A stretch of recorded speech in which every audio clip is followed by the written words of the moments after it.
Aquí hay una palabra interesante que dice, fíjense ustedes, lo dice el libro, renovarse o morir.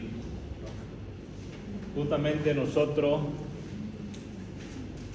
probablemente en todos los aspectos de nuestra vida profesional, nuestra carrera, como estudiantes, como médicos, debemos adaptarnos. O si no, morir. No estoy a favor del suicidio, por ejemplo, pero debemos adaptarnos. Yo creo que cualquier persona se puede adaptar, pero también existen los que no se adaptan, ¿no es cierto? Los inadaptados, que normalmente nosotros, por ejemplo, dentro del aprendizaje de la medicina, no solamente debemos aprender conocimientos, que está bien aprender conocimientos, no tampoco voy a aprender solamente habilidades. ¿Es bueno aprender habilidades? Es bueno. Pero también existen otras formas que tengo que aprender a relacionarme con mi entorno, ¿no? Y justamente muchas personas sí tienen buenas habilidades médicas para atender a un paciente, sí tienen buenos conocimientos, pero le falta a veces la interacción con las personas. No se logran adaptar a ese medio. Entonces, no adaptarse va a llevar a un fracaso. Entonces, yo tengo que siempre adaptarme. Cuando hablamos del tema de cicatrización, es importante tener en cuenta que tenemos dos conceptos muy importantes acá. Uno que es la regeneración y otro que es la reparación, ¿no? Estos dos conceptos son importantes. ¿Qué es la regeneración y qué es la reparación? ¿Cuál es la diferencia o es lo mismo? No es lo mismo. Regeneración significa que el órgano va a volver a cumplir su misma función. Hablamos del hígado, por ejemplo. El hígado nuestro, de nosotros los humanos, es un órgano que sí se regenera, o sea, vuelve a cumplir su nueva función.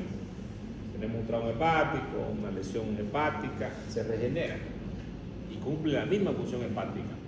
Sin embargo, también en el hígado se puede presentar la cicatrización, que ocurre cuando pacientes enolistas que todos los días ingieren bebidas alcohólicas o tóxicos, el hígado de pronto ya no se forma el hepatocito, sino que se forma una célula que es una célula fibroblástica, y esa célula fibroblástica va a llevar a la cirrosis hepática. Obviamente sabemos que el desenlace de esto es fatal y mortal.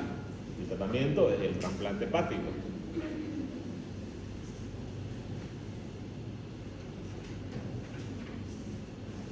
Todo empieza con una solución de continuidad. Cuando nosotros hablamos de una solución de continuidad, es lo mismo que decir herida.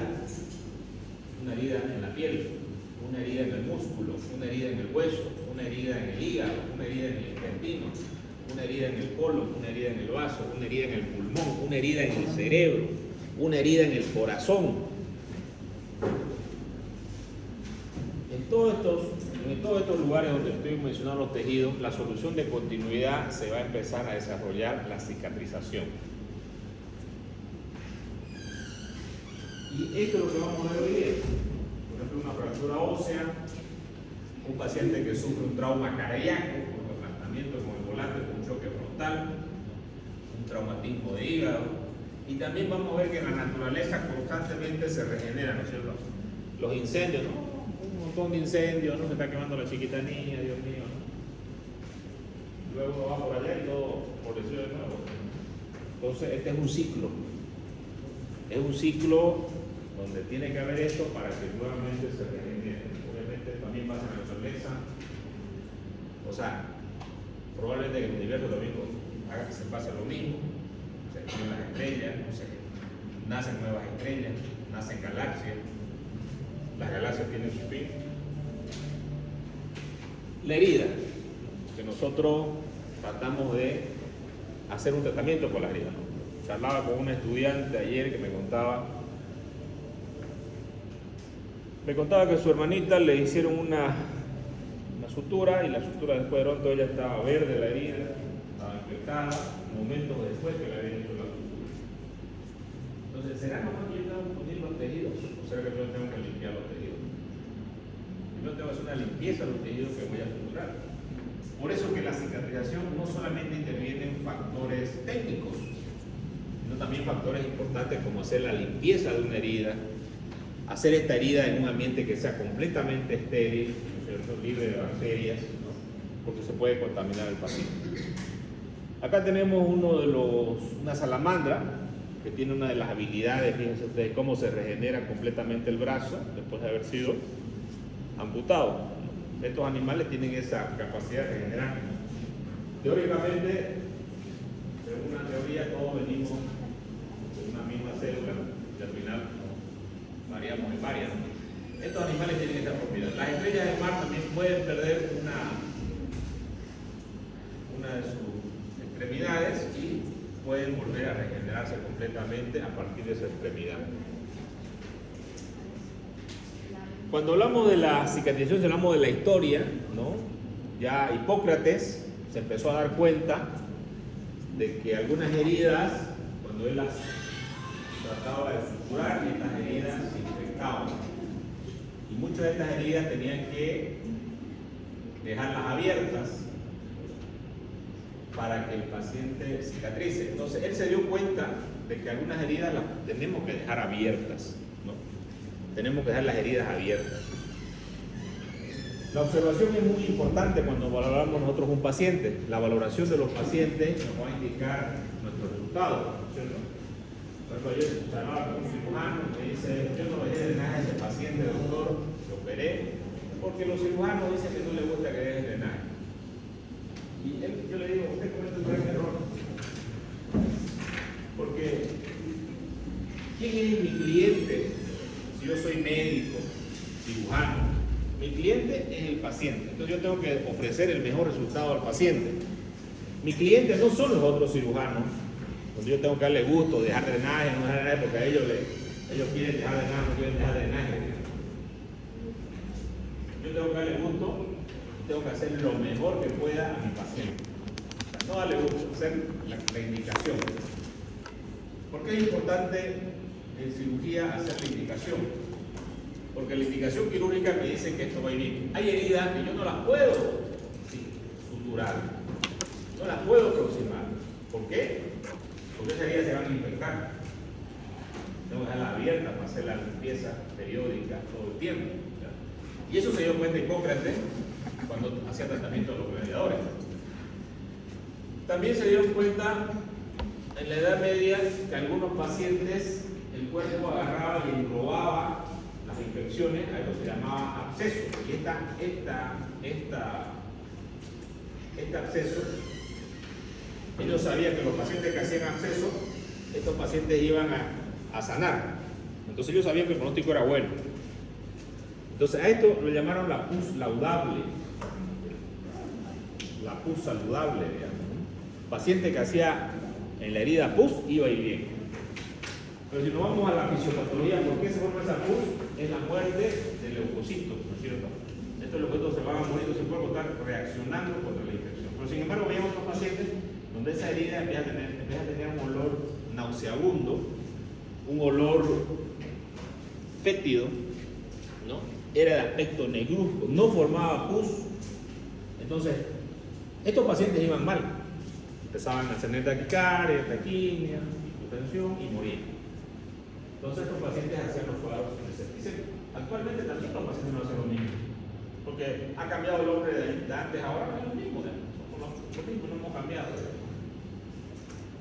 Pero los médicos observaban y no sabían la fisiopatología que ustedes saben ahora. Entonces, ellos sabían que la pus era un pronóstico bueno, y cuando no formaba pus era un pronóstico malo y el paciente probablemente iba a morir. Ellos empezaron a usar algunos antisépticos como el vino caliente, ¿no? En las heridas. Empezaron a observar que los pacientes iban mejor, usaban miel.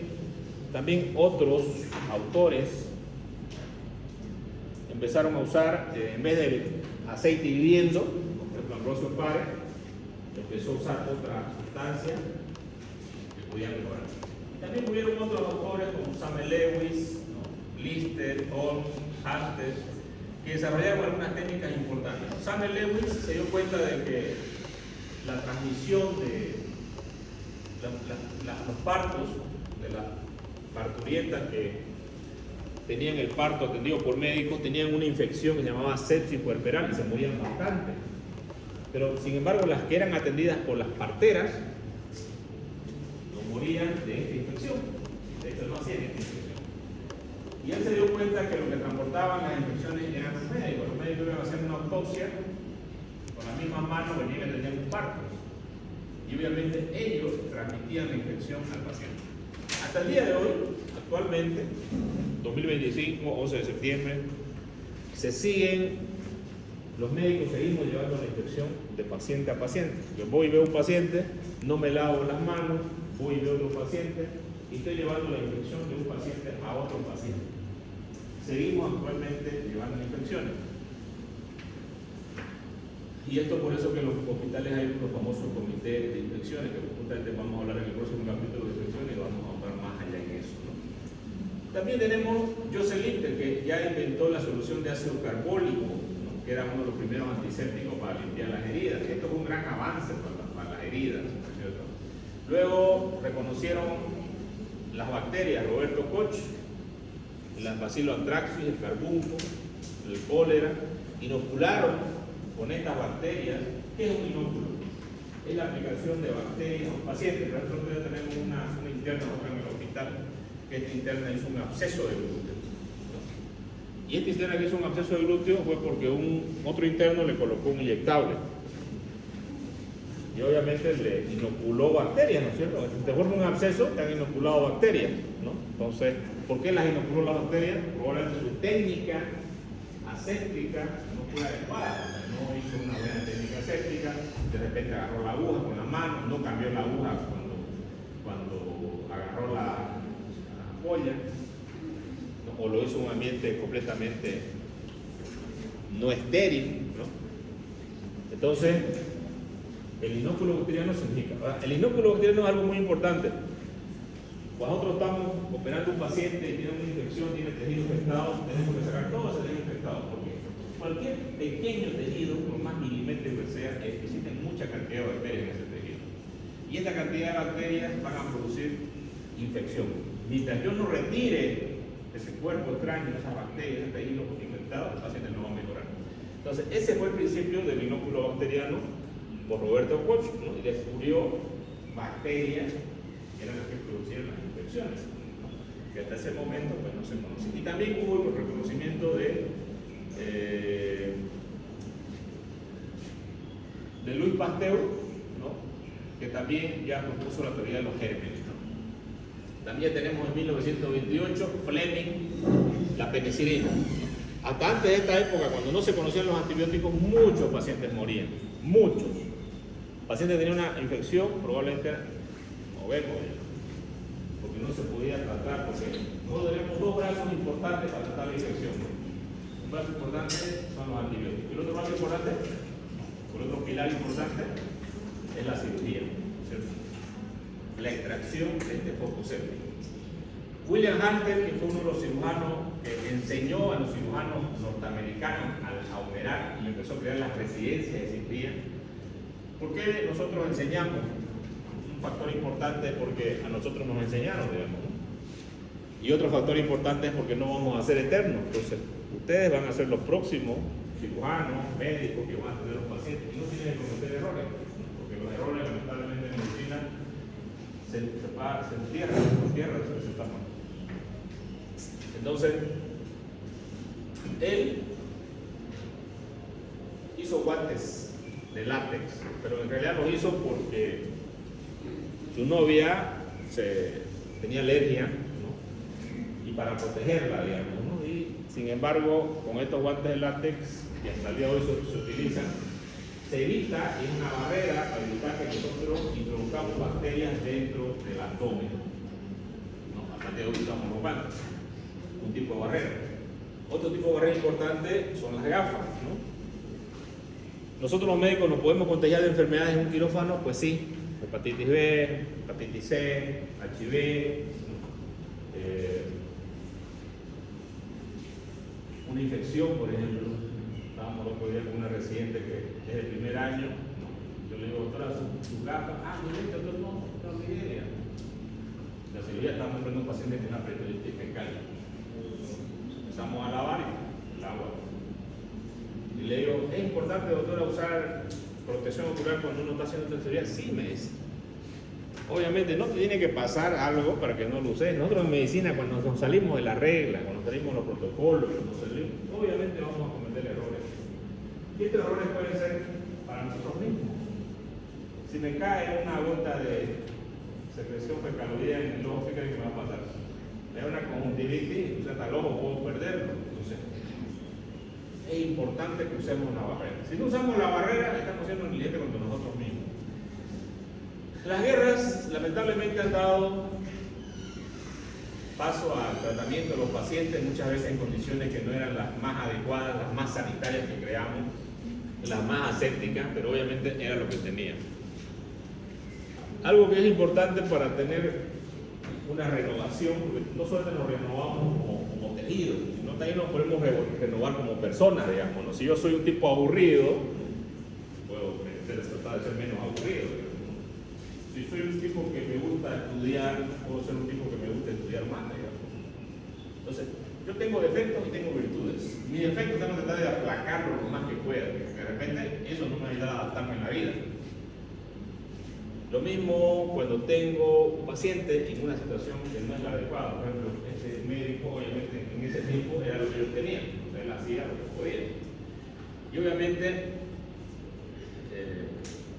tiene que ver mucho cómo yo hago una herida, cómo yo agarro mi bisturí, cómo corto el tejido, ¿no? Cuando yo estoy en una herida quirúrgica, ¿no? Pues es importante agarrar bien el bisturí, no el mando, tengo que agarrarlo bien, en forma de lápiz, en forma de violín, ¿no? Agarrar un bisturí adecuadamente significa que yo voy a hacer un buen procedimiento, un buen corte, ¿no? No voy a lesionar los tejidos. Entonces, va a depender si mi herida tiene metales, tiene vidrio, qué tiene la herida que me han traído, ¿no? Si es una herida que es un quirófano, es una herida que se hizo fuera. Entonces, esto va a depender de que cicatrice o no cicatrice mi herida, ¿ya? Por ejemplo, yo me acuerdo de una tía de mi esposa que hizo una herida en la pierna, fue a su centro de salud, con 1000 agarrar y hizo una sutura. Pero le seguía doliendo la extremidad a ella, la pierna. Y su hermana, que no es médico, no es nada, le dice, es profesora, le dice, ¿y cómo hacer una radiografía? Hace una radiografía y un vídeo así de este tamaño. Va de nuevo al mismo centro. Ah, perdón, le dice. Le abren la herida, le sacan el vídeo. ¿Debo explorar mi herida? Por supuesto que sí. Hasta el día de hoy, uno de los errores más comunes que cometen los médicos es no revisar adecuadamente a un paciente. Yo debo revisar nuevamente al paciente. Un error común que se comete es el paciente etiquetado. Llega un paciente con diagnóstico de un trauma abdominal, un trauma de tórax, y yo no reviso la voz. Entonces los pacientes tienen una evolución, y ese paciente en esa evolución puede haber desarrollado líquido intraabdominal y necesitar una cirugía, o puede haber desarrollado un neumotórax, o puede haber desarrollado un trauma de pelvis que no fue diagnosticado. Si hablo de trauma, si hablo de un abdomen, por ejemplo, tuvieron una paciente en provincia que tenía una apendicitis aguda, la operaron una apendicitis aguda en provincia. Tenía dolor abdominal, le hicieron la ropa, dijo una doctora, sacó la apéndice. La paciente seguía con dolor en el postoperatorio. Entonces dijo la doctora, mejor la mando, la mandó al japonés, el japonés hicieron un estudio, vieron que tenía un abdomen obstructivo, una radiografía de abdomen obstructivo, y bueno, la revisaron nuevamente y detectaron que tenía una hernia crural la paciente. Entonces, ¿tuvo una apendicitis aguda? No. Porque tenía una hernia crural, y esa hernia crural justamente se metió el intestino allá y le produjo una punción. Entonces, la operaron de apéndice sin que sea apéndice. Muchas veces sucede eso. Los médicos tratamos de hacer un tratamiento sin estar seguros de que realmente es eso. Un cirujano en una clínica igual lleva una paciente con dolor acá jovencita a quirófano, sacó el apéndice, después de unos kilos que se ya con dolor la paciente. Tenía un cálculo lateral. Ya después hace el examen de orina, había otra hematuria. Entonces es importante que nosotros valoremos, evaluemos, observemos, revisemos la herida, hasta qué profundidad tiene toda la herida por dentro. Y obviamente, si la herida tiene ciertos materiales y agentes, la herida no va a cicatrizar. Esta herida va a funcionar mal, no va a mejorar. Cuerpo extraño es una de las condiciones para que una herida no cicatrice. Un cuerpo extraño, que puede ser metal, piedra, lo que ustedes quieran, vidrio, tierra. Aspectos técnicos que favorecen la asepsia. Esto es pregunta de examen, por si acaso. Apego a las normas de asepsia y antisepsia. ¿Por qué es pregunta de examen? Porque esto es lo más importante que ustedes tienen que saber hacer. Obviamente que no se le voy a decir así, ¿no? Escriban acá. Yo voy a ver cómo le voy a formular la pregunta. Incisión nítida con instrumentos de corte bien afilado. Un instrumento bien afilado. Manejo cuidadoso y delicado de tejido durante la cirugía. Hay que ser cuidadoso, delicado. Por ejemplo, cuando estamos haciendo la sutura del intestino, algunos lo veo que están con su pinza de diente de ratón ahí, ¿no? O el intestino, o sea, obviamente lo van a lesionar, ¿no? Otros no tienen un porta, están con una Kelly, como sea, Androledia. Otros están usando agujas cortantes, ¿cierto? Y obviamente todos los que están haciendo eso están violando este principio. Manejo cuidadoso de los tejidos lo están violando. Entonces, no espere tener buenos resultados. No espere. Evitar dejar espacios muertos, principalmente el lugar que van a dejar espacios muertos es el panículo del pozo. Mientras más panículo voy a tener un paciente, no debo dar este espacio muerto, porque este espacio muerto va a dar probabilidad para que se coleccione el líquido ahí y ese líquido se vaya a infectar. Selección y uso de adecuado de materiales de sutura y tipo de calibre. Debo usar portaagujas, debo usar agujas de calibre adecuado, debo usar hilo de calibre adecuado. Hay un estudiante que está haciendo la sutura y le digo, no le haga nudo a la aguja. Y otras veces uno dice, haga nudo, como si le haga el nudo, digamos. Entonces, cuando le sacamos el nudo y la sutura, doctor, qué fácil, ahora entra por el intestino. O sea, esta parte no va en contra de ella misma, que hacer una sutura. Entonces, selección y uso de todos los materiales de sutura y tipo de calibre es importante. Usar canalizaciones cuando se requiera drenaje de secreción. ¿Qué dice esto? Canalización es dejar drenajes. Todo paciente, por ejemplo, que hacemos una herida cruenta en un tejido, vamos a dejar drenaje, por ejemplo, los famosos hemosuctores, ¿no? Que aspiran, o dentro del abdomen vamos a dejar tubulares. El doctor que le digo que dice que no deja drenaje en un paciente con operó, ¿y qué le encontró? Hematomas dentro del mesenterio, y que probablemente este se vaya a perforar, porque este no anda bien. Yo le dije, ¿por qué no da drenaje? No le drenaje porque los cirujanos del piso, por favor, usted no tiene que importar el comentario de los cirujanos del piso. A usted tiene que importarle el resultado de sus pacientes. Sus pacientes van bien, usted está bien. Sus pacientes van mal, usted está mal. Así los comentarios sean lisonjeros, de que digan, qué bueno, qué capo que es usted. Si tu paciente va mal, son malos, se acabó. Para de contar. ¿No? Tenés algún problema, tenés que mejorar. ¿Ya? El mejor evaluación de un médico, ¿no? Es cómo van sus pacientes. Tus pacientes van mal, son malos. ¿Se acabó? Si te meten en juicio, te quieren después de eso, no sé, te lo van a entender. Pero si tus resultados son malos, son malos. Igual que los exámenes, que le va mal, pues es malo, digamos, no le falta estudiar, no sé, algo le falta. Cuidado de las heridas en el postoperatorio. ¿Será que la cirugía solamente es operar? Muchos estudiantes quieren agarrar, ir a una cirugía y entrar. Yo tengo estudiantes mismos que me lo han dicho. Entra a una cirugía a mirar y no he aprendido nada. Bueno, he aprendido a pararme, digamos, ahí, estar 2 horas parado. Algunas veces en algunos quirófanos, por ejemplo, tenemos nuestra camarita que está ahí en el paciente, y allá el estudiante puede mirar en una pantalla. Y a veces no le explicamos, ¿no? Porque yo le digo al estudiante, mira acá. El estudiante mira hasta el intestino y el estudiante mira el intestino y. Ese, o sea, no reconoce. Nosotros tenemos que reconocer. Y para tener un adiestramiento de cualquier habilidad, yo tengo que ver, pues, entrar todos los días aquí. A mí, por ejemplo, principalmente me costó, cuando yo era residente, 4 meses distinguir los tejidos. Entraba a la cirugía y me decía, mira la frente, y yo lo miraba todos los días rojo, blanco, no sé, porque igual no distinguía. No distinguía. No. Pero obviamente la repetición lo llego a distinguir después de los 4 meses, obviamente ya después ahora sí, evidentemente sí lo distingo. Entonces, para el aprendizaje de algo, tenemos que tener algo repetitivo, ¿no? Y obviamente, por eso es que todo tiene su etapa, ¿no? Lo que van a hacer cirujanos, evidentemente van a hacer su residencia, y van a vivir en un hospital durante 3, 2 años, no sé el tiempo que sea la residencia, 4 o 5 años de residencia, y obviamente ya si no aprenden ahí, pues ya no sé qué van a hacer. aunque hay gente que no quiere aprender ahí, no sé. He visto algunos últimamente. Aquí, por ejemplo, tenemos una cirugía, ¿no? Esta es una cirugía. Aquí tenemos el cuello de un paciente, estamos en una traqueotomía. Ustedes pueden ver que estamos en un ambiente estéril, estamos con batas, no hemos lavado la mano, estamos tocando los campos, ¿no? Inferior, superior, y obviamente estamos localizando el área donde vamos a hacer. Ya hicimos la disepsia acá con yodo-povidona, ¿no? Y vamos a proceder a hacer el procedimiento quirúrgico que es una traqueotomía, ¿no?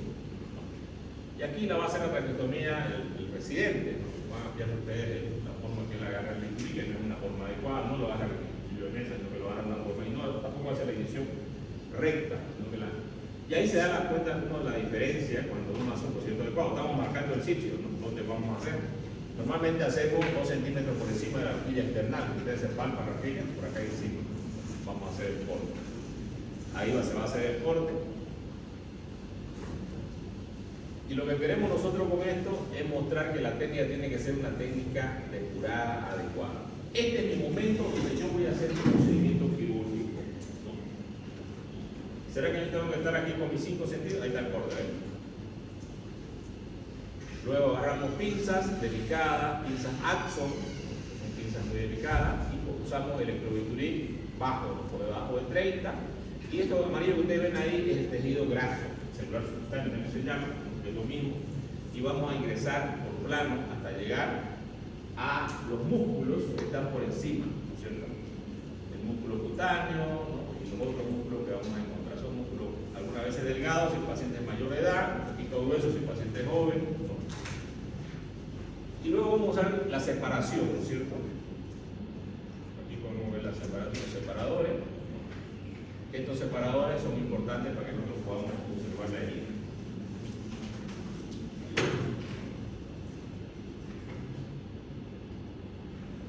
Luego vamos a seguir con este video. ¿Cuáles son los factores que influyen negativamente? Lo otro era que positivamente, negativamente. Heridas traumáticas y contaminadas no van a cicatrizar. Pérdida de sustancia tisular por traumatismo, o sea que haya la pérdida de una parte del tejido, por ejemplo acá la pérdida de piel, una mordedura.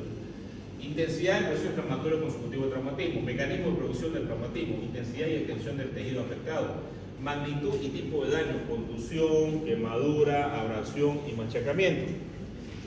Si hay destrucción celular, va a haber necrosis, aunque en ese momento yo no vea la necrosis. Entonces los aplastamientos debemos pensar en esto, tener mucho cuidado. Aquí seguimos con el procedimiento. Fíjense ustedes que tenemos los separadores a ambos lados, estamos haciendo la disección, ¿no? Esta manito que ven ustedes acá es mía. Estamos separando, estamos palpando, ¿no? Diseccionando para llegar a la tráquea, y ahí está la tráquea. Las traqueotomías se hacen por debajo de la tiroides, ¿no? Entonces se llama esto incisión infratiroidea. Vamos a ver la tráquea es de color nacarado, ¿no? Y vamos a hacer el corte en la tráquea. Se hace una ventana en forma de U invertida, también se puede hacer en forma de H, después una ventanita. Tratar de seleccionar un anillo traqueal, ¿no? Aquí estamos separando, ya estamos dentro de la tráquea, agarramos el flap, que se llama, que es colgado, flap en inglés, colgado es el nombre de la tráquea, ¿no? Hacemos la apertura para que la cánula entre adecuadamente. Ahí está. Y obviamente vamos a ver que por debajo de esto el paciente está intubado, está el tubo orotraqueal, ¿no? Hay un tubo orotraqueal ahí. Vamos a hacer la aspiración del área, ¿no? Ahí está el globo, fíjense el globo del balón, ¿no? Es un plástico del tubo orotraqueal que tiene el paciente. La indicación de la traqueotomía, generalmente la más común es pacientes con intubación prolongada, que tienen más de 6 días de intubación y se quiere cambiar a traqueotomía para mejorar las secreciones, ¿no? Del paciente.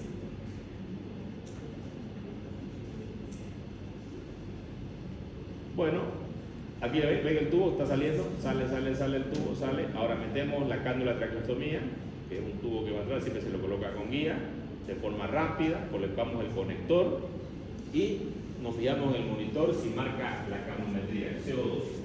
Si la canometría marca, significa que estamos dentro de la vía aérea, ¿no? Luego vamos a fijarlo. Tiene dos cosas para fijar, una es acá y otra es el baloncito que se infla dentro de la tráquea. Son los medios de fijación. Y luego vamos a suturar esta pequeña herida que hemos hecho en el paciente.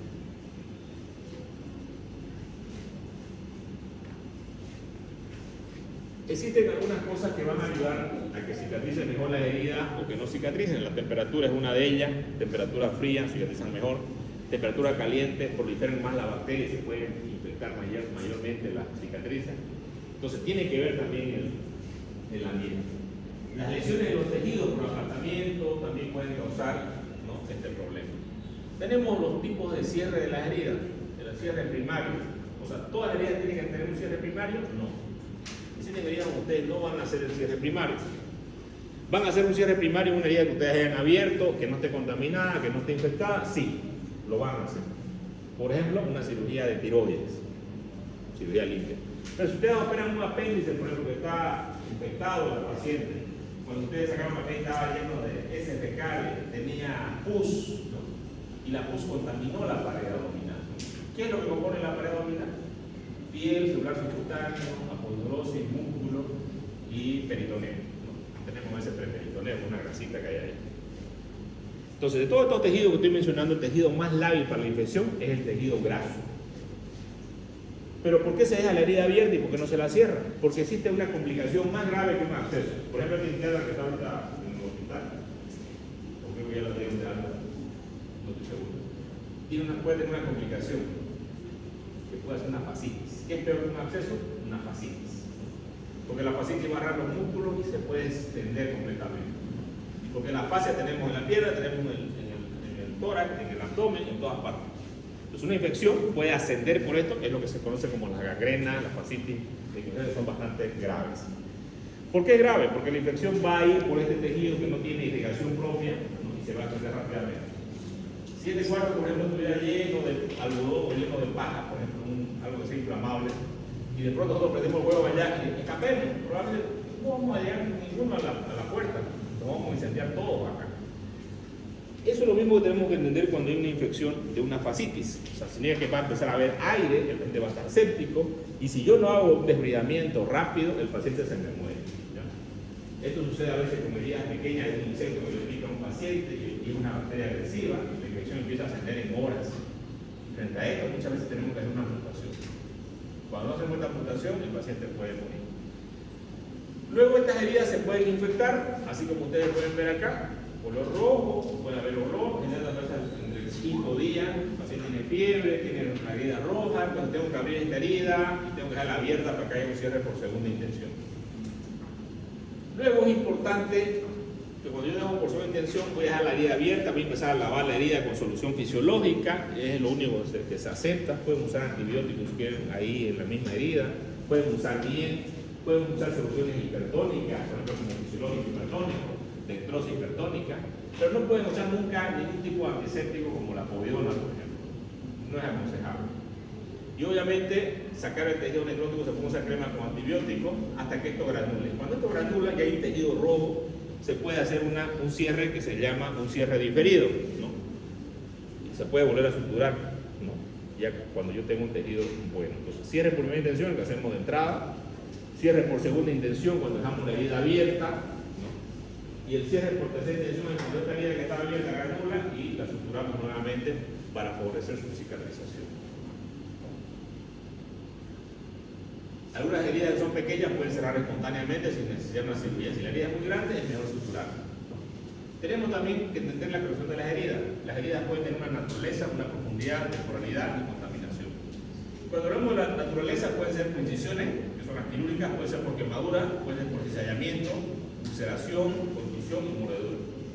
La profundidad es importante, el tiempo también es importante. ¿Qué significa el tiempo?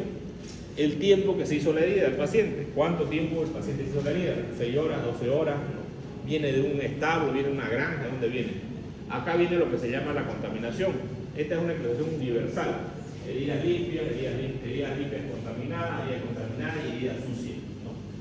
Cada una de estas tiene un riesgo de infección, de gangrena, lo que ustedes quieran, principalmente la herida contaminada y las heridas sucias. Entonces, nosotros tenemos una herida limpia, aquella herida que no ha habido contacto con el tracto respiratorio ni gastrointestinal. Por ejemplo, una traqueostomía sería una herida limpia contaminada, ¿no es cierto? Porque hemos tenido invasión del tracto respiratorio.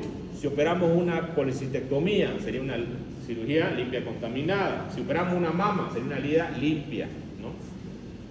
Si operamos un paciente, por ejemplo, que tiene una apendicitis perforada, ¿no? Entonces ya acá tendría que ser una herida limpia, no controlada del tracto respiratorio vaginal, clase 3, contaminada. Y una herida fucsia vendría a ser aquella que ya pasó cierto periodo de tiempo. Por ejemplo, un paciente se cayó en una granja, ¿no? Y cayeron bacterias de la granja, que se llaman los chacos, por ejemplo, y esa herida pasó más de 6 horas, es una herida sucia. ¿De qué sirve saber esto? El pronóstico. Mientras más yo puedo usar profilaxis antibiótica en uno de estos casos, ¿no? En este caso no se puede usar porque ya hay una herida, pero en estos casos la profilaxis me va a disminuir la tasa de infección, va a bajar la tasa de infección. Y luego voy a hacer mi tratamiento, que muchas veces tiene que ser un tratamiento quirúrgico, ¿no?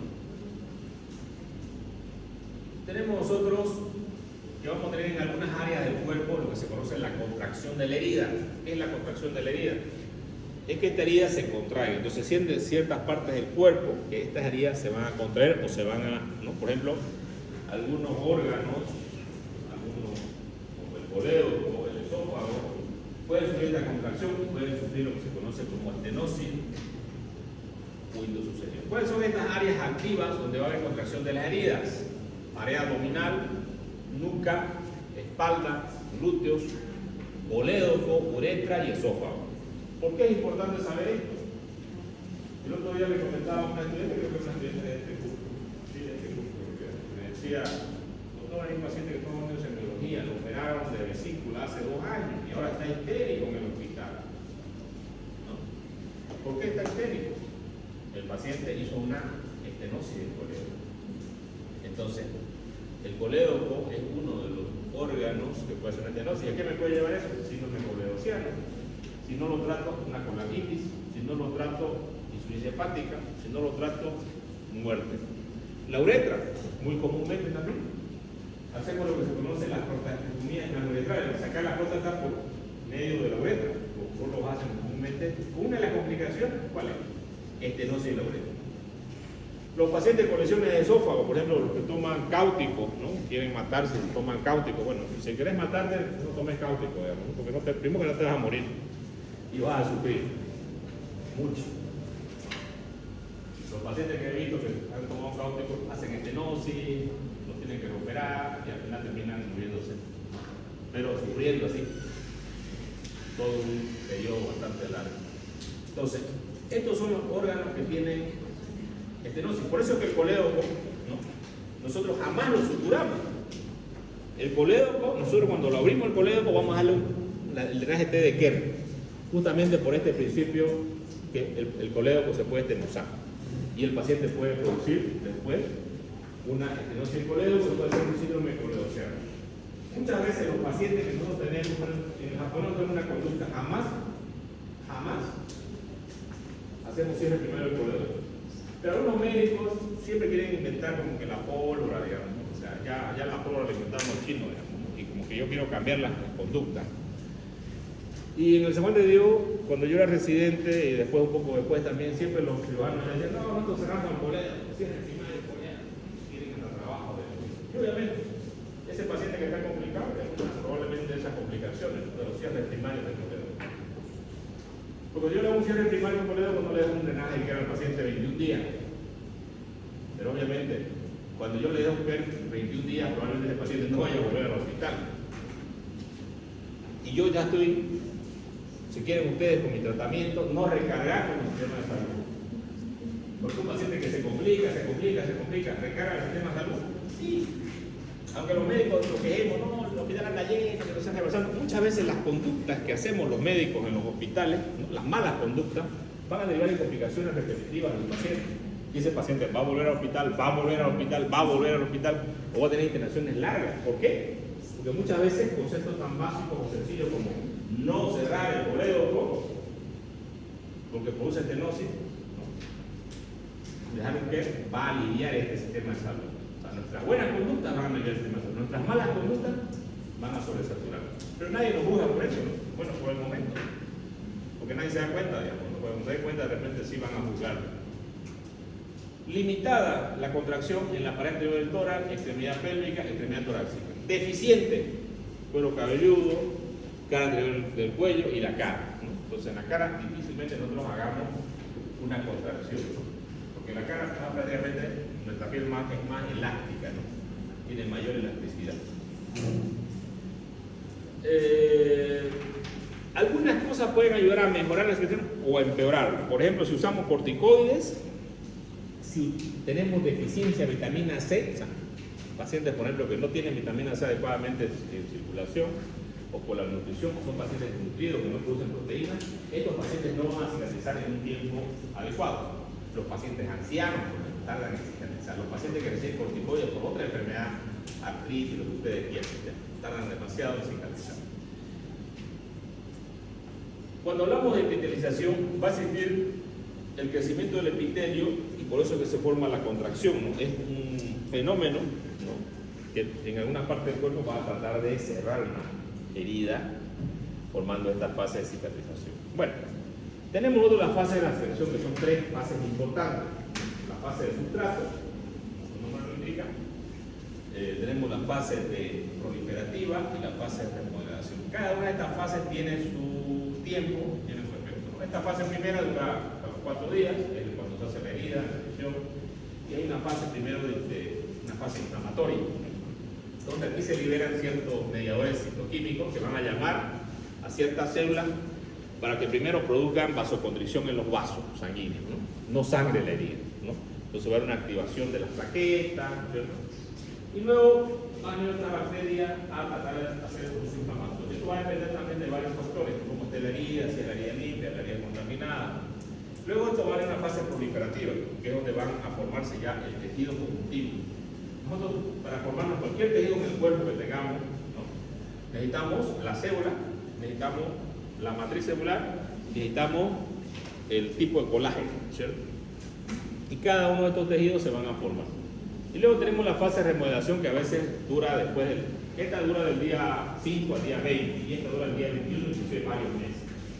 Muchas veces cuando tenemos una cicatriz, por ejemplo, la cicatriz puede ser blanca, ¿no?, y esta cicatriz blanca puede estar hasta 6 meses. Después eso va a ser una cicatriz roja, ¿no?, donde ya va, en esta fase, se va a volver nuevamente a tener las propiedades. ¿Cuál es la propiedad de la piel, por ejemplo? La propiedad de la piel tiene que ser una piel que sea elástica, ¿no es cierto? Entonces, esta fase dura de unos 4 días, donde se libera, hay inflamación constante, tenemos vasoconstricción de los vasos, ¿no?, formación de coágulos, ¿no? Luego tenemos la fase de respuesta vascular, después hay una fase de vasodilatación, ¿no?, para ya llevar nutrientes a la herida o al tejido que está afectado. Va a haber una activación de la cinina-plasmina, aumento de la permeabilidad vascular. Esta respuesta va a aparecer inclusive hasta las 12 a 16 horas, una respuesta celular, formación de leucocitos, van los polimorfos nucleares, ¿no?, a luchar contra las bacterias que se encuentran en estas heridas, ¿no? Hay una fase de activación celular, de activación humoral también, y de permeabilidad vascular para que vaya oxígeno a esa herida para que empiece a formar la cicatrización. En esa fase que tenemos, la fase 1, es muy importante tener en cuenta que cuando tenemos una estructura de intestino, por ejemplo, es una fase inflamatoria, ¿no es cierto? Entonces, si yo le doy antiinflamatorio, ¿será que voy a favorecer mi cicatrización o voy a desfavorecerla? La voy a desfavorecer. Entonces, se contraindica que los médicos le coloquen antiinflamatorio a un paciente en el postoperatorio, inmediato, las primeras 72 horas. Muchas veces colocamos antiinflamatorios como el Talfen, por ejemplo, que es ketoprofeno, pero lo hacemos para evitar el dolor. Pero al mismo tiempo estamos dañando la primera etapa, que es la inflamación. Entonces, yo no debería dar antiinflamatorios a un paciente en las primeras 72 horas, ¿no?, porque justamente es la etapa de sustrato donde hay inflamación. Luego tengo una fase que va del día 5 al día 20, que es la fase proliferativa, donde se va a formar tejido conectivo, fibras de colágeno, procolágeno. Y estas fibras de colágeno tienen factores que van a ayudar a su formación. Primero, que las fibras de colágeno son proteínas, ¿no es cierto? Tenemos los famosos glucosaminoglucanos, ¿no? Y estas proteínas necesitan de ciertas vitaminas, la vitamina A, la vitamina C, ¿no? Y ciertos factores también pueden hacer que no se produzca o se retarde la secreción, porque en esta fase no se va a formar esta fase proliferativa de la formación de colágeno. Y esto más bien sucede cuando usamos corticoides, ¿no? Aquí tenemos la triple cadena de la estructura helicoidal del colágeno, que obviamente son microfibrillas que se van a ir formando, ¿no? Muchas veces aquí actúa la vitamina C para que se unan estas fibras, ¿no es cierto? Y formen una fibra de colágeno, ¿no? Que de formación de un hueso, por ejemplo, o del cartílago, ¿no es cierto? O del tejido de la piel, de la cicatriz que se va a formar. En algunos pacientes también que tienen algunas colagenopatías, ¿no? Por ejemplo, los pacientes con lupus, dermatosis, esclerodermia, pacientes con vasculitis, ¿no? Estos pacientes tienen alteración porque no hay una buena irrigación o porque tienen alteración en la misma fibras del colágeno por estos síndromes que tiene el paciente. O sea, ellos viven completamente inflamados y son pacientes que no cicatrizan, ¿ya? Un paciente con lupus que yo opere, un paciente que va a cicatrizar nunca, ¿ya? Entonces tengo que usar ciertas medidas para esos pacientes, va a ser muy lento en muy largo tiempo. Entonces tengo que tener cuidado de esto. Luego tenemos la última fase, que es la fase de remodelación, que dura del día 21 a meses, ¿no? Inclusive varios meses, ¿no? Y esto es cuando yo tengo una herida, una cicatriz, por ejemplo, que es dura al comienzo, ¿no es cierto? Y con el tiempo, después de los 6 meses, esa herida se va a remodelar. O sea, quiere decir que va a volver a tener la elasticidad. ¿Si es la piel, la elasticidad? Si es un callo óseo, va a haber la reabsorción que se va a formar el hueso adecuadamente, ya no va a haber un callo óseo grande como se inicia al comienzo, porque se va a formar un callo óseo adecuado. Luego tenemos los tipos de tejido conjuntivo. El grado 1, que estaba presente en todos los tejidos, menos en el cartílago y membranas basales. El grado 2, solamente en el cartílago. El grado 3, se incluye el tejido conjuntivo, como vaso sanguíneo, piel fetal. Tipo 4, distribución de membranas basales y la capa de basal de la piel. Y tipo 5, existe casi en todos los tejidos del organismo. Luego tenemos también la cicatriz, que son cicatrices patológicas, ¿no? La formación de queloides, la formación de cicatriz hipertrófica, ¿no? Que vamos a tener. Las citocinas, ¿qué son? ¿No? Son mensajeros que van a hacer que se favorezca el proceso de cicatrización. Y estos mensajeros van a estar disminuidos en la inflamación en aquellos pacientes que tienen alteración de la inmunidad. Entonces a veces estos pacientes no tienen una respuesta adecuada, ¿no? Y esto es lo que va a activar todo el proceso inflamatorio, ¿no? Antes se conocía como factores de crecimiento, por ejemplo, factores que se han derivado de las plaquetas, ¿no? Que ayuda a la formación de coágulos al comienzo, ¿no? La formación, la interleucina, ¿no? Por ejemplo, la 1, ¿no? Que favorece la proliferación de fibroblastos. ¿Qué son los fibroblastos? Son células que van a formar colágeno. Y también favorece la quimiotaxis de neutrófilos. ¿Qué es la quimiotaxis? Es el viaje de los neutrófilos que están en los vasos sanguíneos a los tejidos que están infectados. O sea, favorece a que esto vaya, ¿no? O sea, manda un mensaje, ¿no? Entonces, también tenemos el factor de transformación del crecimiento beta, ¿no? que estimula la angiogénesis. ¿Qué es la angiogénesis? La formación de nuevos vasos sanguíneos en la herida. Factor de transformación del crecimiento alfa, ¿no?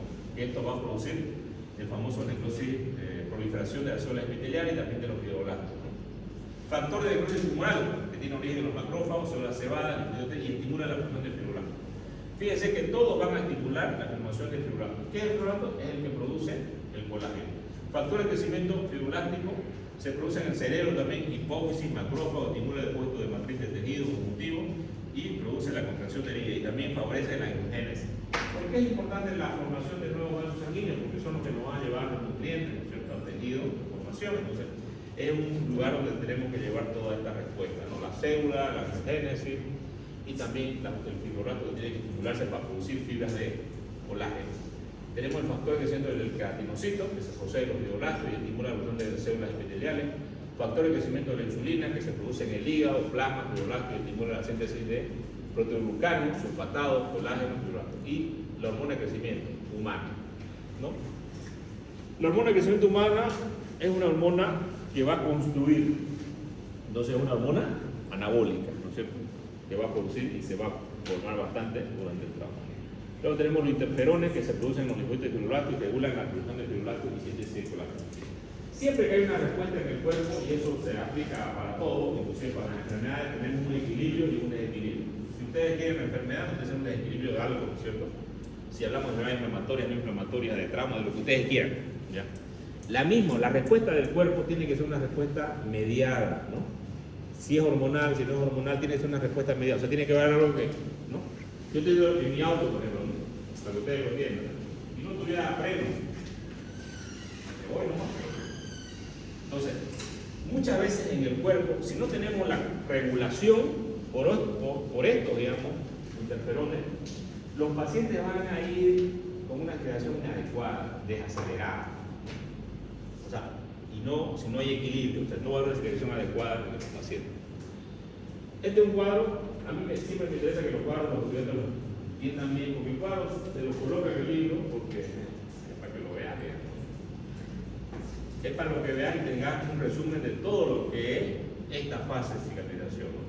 Aquí está todo, la fase inflamatoria, proliferativa fibroblástica, remodelación, aquí está el tiempo que dura, el otro nombre que tiene esta fase. ¿Qué respuesta existe en esta fase? En la primera, vascular, hemostática, respuesta celular. ¿A las cuántas horas aparece la respuesta hemostática? 1 a 8 horas. Imagínense que fuera al revés. Primero empieza la respuesta celular y luego la hemostática, ¿no? Tiene que ser como es, paso a paso. Alguien, por ejemplo, quiere inventarse, ¿no? Escucho a algunos estudiantes que dicen, no, yo voy a ser dermatólogo, yo voy a ser cirujano plástico, o sea, de todo van a hacer. El otro día llegaron unos estudiantes que venían a inscribirse a la universidad y eran de colegio. Doctor, yo soy traumatólogo. Allá, ¿será que puede estudiar traumatología ahorita? Primero, ¿en qué año están? Estoy en pre-promo. O sea, primero pasar por tu promo, llegar a la promoción, entrar a la universidad, ¿no es cierto? O sea, ¿querés ir directamente allá? No, o sea, todos tienen unos pasos que seguir. No podemos nosotros evitar el proceso, porque la formación del médico tiene que ser así, ¿ya? Por paso, ¿no? Cuando uno le toca ya estar en el hospital atendiendo a los pacientes, me acuerdo la primera vez que me dejaron de residente en el hospital y me dice, yo era uno, ¿no? Y me dice el residente del tercer año, veraste y te quedas en la emergencia. ¿Y qué hago? Le digo, ¿no? Atender a los pacientes. Fácil, ya no atender a los pacientes. Yo no sabía cómo atenderlos, digamos. En un tercer nivel, me dejan solo el primer día. Obviamente, empiezo a aprender igual con el error, ¿no? Veo a un paciente, lo atiendo, ¿no? Ya obviamente se hace repetitivo esto, ¿no? Y te vas dando cuenta que sí podés, ¿no? Pero cuando me dejaron a los medios, yo decía, ¿qué voy a hacer? ¿No? Yo esperaba que me digan, mira, así lo vamos a atender, a ver, me va a supervisar, yo voy a atender al paciente, me siento está mal, está bien, nada, digamos. Te tiran a la piscina para que nadie, no te preguntan si sabes nada o no sabes nada. Y lo que tiene que pasar acá es que tenés que adaptarte, ¿no? Yo obviamente cuando tenía una base, yo ya atendía a un paciente, obviamente nunca en un tercer nivel, ¿no? Pero poco a poco me fui dando cuenta de esto. Y durante tu entrenamiento, tu formación de médico, ya si te haces una especialidad, no haces una especialidad, obviamente vas a ver casos repetitivos de esa especialidad. Te vas a ser experto en un área de esa especialidad. Pero ya tenés que saber lo básico siempre. Siempre tienes que saber lo básico. No puedes saber lo especialista sin haber sabido lo básico, ¿no? Porque obviamente no es lo correcto. ¿Ya? Muy bien. Elementos que influyen en la secreción de las heridas, ¿no es cierto? Técnica quirúrgica depurada. No lo digo yo, lo dice el libro. Pero yo a veces se lo digo cuando están haciendo sus técnicas ahí, ¿no? su cirugía. Algunos me dicen, no se puede, doctor. Y después terminan de hacer procedimientos y sí lo hicieron bien, digamos. O sea, sí se puede. O sea, cuando yo digo en mi mente no se puede, no se puede. Si yo digo no se puede, se puede. Pero yo les digo sí se puede. Porque justamente yo he visto otros estudiantes antes que decían que no se podía y sí lo pudieron lograr. Entonces, sí se puede. Ya lo vi, ya vi la película antes. Claro, pero uno no quiere que se pueda, ¿no? Muy bien. También tiene que ver otras cosas importantes, apego a las técnicas de asepsia y antisepsia, cuidado de la herida, que es lo que hablamos hace un momento, no dejar espacios muertos, ¿no? Dejar drenajes, ¿no? Fíjense. Yo, por ejemplo, de eso que les digo, los drenajes, hay ciudadanos que no dejemos drenaje, que el drenaje de la conciencia, ¿no? Porque el drenaje es que no operó bien. Vos dejás un drenaje porque siempre como médico tenés que comprobar los resultados. Yo personalmente dejo drenaje a todos los pacientes. O sea, estamos haciendo laparoscópico, pero dejo su drenajecito ahí, 12 horas, y después lo retiro, lo doy a al paciente. Porque el drenaje te avisa si va a sangrar, si hay contaminación, si hay bilis, si hay todo. Entonces, dejar drenaje es importante. También lo mencionan. Higiene de las heridas es adecuada en el postquirúrgico de 2 a 24 horas, evidenciar si no ha formado un hematoma en la herida, ¿no? O si hay una colección, yo debo revisar mi herida. Elementos generales importantes que debo valorar. El apoyo nutricional. ¿Será importante darle nutrición a un paciente? Claro, si no te va a poner proteínas y no tiene nutrición. ¿Será importante darle vitamina C? Si la deficiencia de vitamina C te lleva a una extensión inadecuada, darle vitamina C a un paciente en el postquirúrgico es importante, cicatriza mejor, ¿no? Ayer, por ejemplo, tenía un paciente que me dice, doctor, es una úlcera, ¿no? Ya está cauterizada, y me dice, usted quiero cicatrizar más rápido mi herida. Entonces, ¿qué le voy a dar al paciente? Vitamina C, pues, ¿no? Con eso va a cicatrizar mucho más rápido la herida. De hecho, tenemos que darle al paciente la vitamina C. Y tenemos que evitar de darle algunos medicamentos como los corticoides. Ya eso se descubrió con el escorbuto, ¿no? Los pacientes que sufrían de déficit hacen la enfermedad del escorbuto. Y los corticoides también retardan la cicatrización. La oxigenación inadecuada de los tejidos también. Pacientes tienen insuficiencia cardíaca, tienen EPOC crónico, no saturan adecuadamente y no llega oxígeno adecuadamente a los tejidos. ¿Cicatrizan bien? No, van a cicatrizar adecuadamente, no van a cicatrizar bien. La deficiencia de algunos oligoelementos como el cobre, el hierro, también no van a producir una cicatrización adecuada, el calcio, ¿ya? Entonces es importante tener en cuenta también estos oligoelementos. Acá tenemos algunos tratamientos importantes que tenemos que hacer con las heridas. Pregunta de examen también, ¿no? Verificar si el paciente ha sido inmunizado contra el tétanos. Cuando hacemos una herida tenemos que hacer toxina hidráulica y toxina. Limpiar la herida, rasurar la herida. Aplicar anestesia a elección en la herida. Vamos a ver ahorita las heridas, acá. Vamos a ver primero todos los capítulos. En caso de hemorragia activa, efectuar de inmediato hemostasia. Realizar desviamiento de la herida. Irrigar la herida. En caso de no ser el caso anterior, enfrente de una herida traumática limpia, puede tratarse mediante cierre primario, ¿no? Valorar la conveniencia de colocar algún tipo de drenaje, blando, rígido, aspiración. Brindarle al enfermo apoyo emocional y medidas higiénico-dietéticas correspondientes. Entonces, estas 9 medidas son importantes. Puede ser que la pregunta le diga, dígame las 9 medidas para las heridas, ¿no? Para el tratamiento general de las heridas. Esto es algo muy importante. Entonces aquí vamos a ver una herida, fíjense, una herida limpia, acá arriba. Una curación, que no estamos poniendo guantes para hacer esta curación de esta herida, pero sí lavarnos las manos. Podemos usar, aquí estamos usando solución fisiológica, una herida limpia, una herida mediana, umbilical, una paciente que está internada en el hospital. Y estamos limpiando la herida con una gasa estéril, ¿no? Y con suero estéril. ¿Por qué no me pongo guantes? Porque no estoy tocando al paciente. Aquí está la forma como doblo las gasas.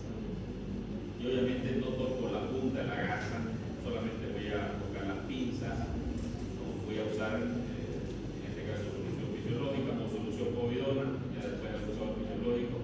Esta es otra herida, esta es una herida abierta, con solución de continuidad, fíjense ustedes, una herida abierta. Y lo que estoy haciendo es limpiando alrededor de la herida, no dentro, porque la herida tiene tejido, todavía tiene fibrina, que esa fibrina puede usar un desviador enzimático, ¿no? Entonces, estoy curando alrededor de la herida, ¿no? Esta es la herida, fíjense, hay fibrina, un poco de fibrina en la herida. Y esta es una herida que está cerrando por segunda intención, ¿no?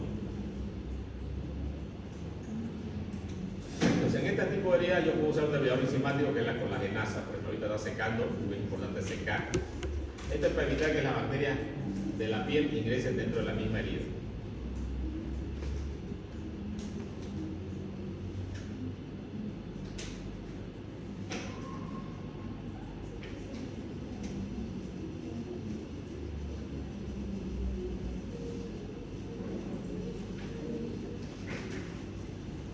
usamos suero fisiológico para limpiar por dentro la herida, ¿no? Ahí está, por dentro la herida, ¿no? Y hay pequeñas áreas blanquecinas que son las áreas que tienen fibrina todavía. Para eso vamos a usar un debridor enzimático, que tenemos ahí Usol, la genasa. Este es un antibiótico y tiene una enzima que se conoce como la clostridiopeptidasa, que solamente va a destruir el tejido necrótico infectado. Luego aquí tenemos otro tipo de herida.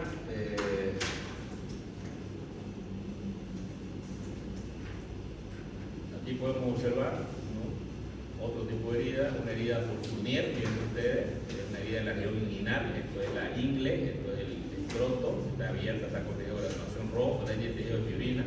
Este paciente llegó séptico, se hizo una colostomía, ya, para evitar que las heces sigan contaminando la parte inferior, y ya está en sala, se está haciendo las curaciones, ¿no? Una herida abierta, se limpia igual alrededor de la herida, y luego vamos a usar en la herida, podemos usar miel, que la miel favorece la granulación, ¿no? Y también, como es hipertónica, también destruye las bacterias. Limpiamos con agua estéril dentro de la herida. No se aconseja usar acá povidona, nada, ninguna cosa con yodo, ya, solamente el agua estéril, y podemos usar también, si queremos, antibióticos o la gentamicina directamente sobre la herida. Pero después de usar antisépticos, povidona, todo esto que tiene yodo, va a detener la granulación, o sea, no se aconseja usar. ¿Ya? Ustedes cuando vayan al hospital, hay unos médicos que inventan, ¿no? Esta es la solución de Brasky, porque no nada que ver.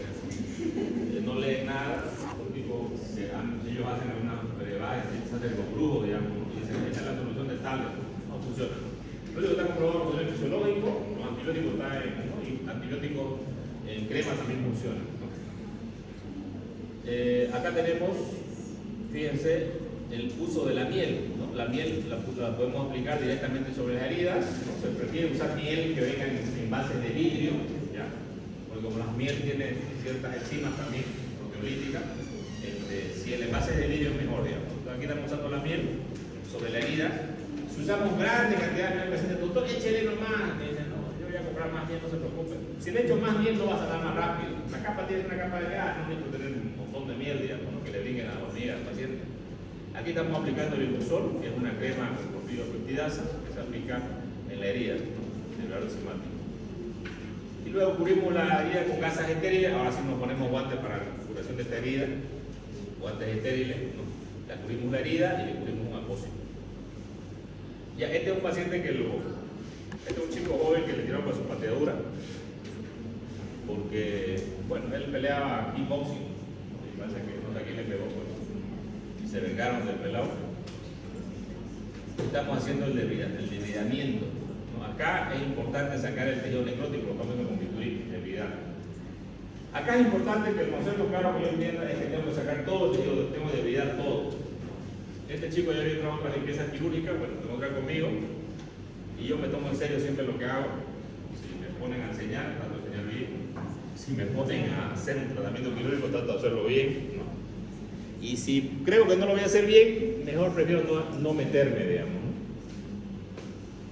O sea, si no tengo tiempo, no lo voy a hacer adecuadamente, pero entonces tengo que sacar todo el tejido necrótico. Entonces, cuando yo estuve con este paciente, le saqué todo el tejido necrótico, ¿no? Tuve bastante tiempo allá, creo que unas 2 horas, y obviamente con pacientes uno tiene que estar sacando. Porque uno sabe que si no le saco el tejido necrótico adecuadamente, el paciente no funciona bien. Algunos médicos se olvidan de esto y dicen, dejémoslo para la siguiente. O sea, quiero dejar para la siguiente. Si mientras tenga el foco infectado, foco séptico, no va a mejorar. Yo tengo que ser agresivo con el tratamiento quirúrgico. Y ser agresivo significa sacar todo el tejido necrótico del paciente, no puedo dejarlo tejido necrótico. Tenemos luego una herida patológica, que es la hipertrofia de la cicatriz por la formación de queloides. Esto va a aparecer en personas que son, por ejemplo, los morenos y ciertos lugares del cuerpo. Los que son de tez blanca son menos propensos, ¿no? El cuello, por ejemplo, la región de los hombros, ¿no? El abdomen tiene más propensión, el tórax, a hacer formación de queloides. Por eso es donde se colocan estos aros, por ejemplo, los que se ponen ya por todos lados, en la nariz, ¿no? La boca ahí. O sea, cada vez la gente está más, ¿no? Más, no sé. Pero tenemos muchas personas que van a producir esta formación de queloides, ¿no? En algún tipo de herida. Y para el tratamiento para esto, generalmente es el uso de triamcinolona. Aplicamos testosterona en la herida con silocaína para que esta cicatriz se ablande. ¿Qué es la testosterona? Es un corticoide de acción retardada, una vez por semana hay que usarla, pero durante un tiempo bastante largo, semana. Cada infiltrado momento por el cirujano plástico, los pacientes que iban a consulta, bueno, si no querés cicatriz, tenés que sufrir ya. Pero también se pueden usar unos parches, por ejemplo, ¿no? Hay también la criocirugía y también hay la cetoplastía. La cetoplastía es cortar ese pedazo y volver a hacer una cicatriz, ¿no? Obviamente, cuando hago la cicatriz, debo también usar una sustancia para que no vuelva a formar queloide, ¿no? Y estos son quimioterápicos que se pueden usar infiltrando en el mismo lugar. Aquí tenemos en los quemados también, podemos para mejorar estas cicatrices usar compresión, ¿no? Por ejemplo, chalecos compresivos, los que vayan a comprimir, o máscaras, o si es la mano, ¿no? Porque también los pacientes quemados en ciertas áreas hacen retracción de la piel, ¿no? Y esta cicatriz hay que operarlo para que vuelvan a tener la funcionalidad, ¿no? Del cuello, porque imagínense que esté ahí, ¿no? Todo el tiempo. Entonces, no favorece una función adecuada del paciente. Entonces, para los pacientes quemados colocamos esto, ¿no? Para que usted aplaste la cicatriz y esta cicatriz se aplane. Obviamente un tratamiento bastante largo. Esta es la cetoplastía, que es un procedimiento, por ejemplo, donde hay una cicatriz retráctil y le está levantando el labio al paciente, que ustedes ven ahí, ¿no? Entonces queremos que el labio vuelva a la normalidad, entonces hacemos un corte en forma de Z, ¿no? Y unimos el borde A, que está acá abajo, queda abajo, lo unimos a la parte superior, y el otro segmento lo unimos a la parte inferior, ¿no? Este segmento de acá, y vamos a tener una cicatriz bastante larga, ¿ya? Entonces el resultado va a ser que el paciente va a volver a tener, ¿no?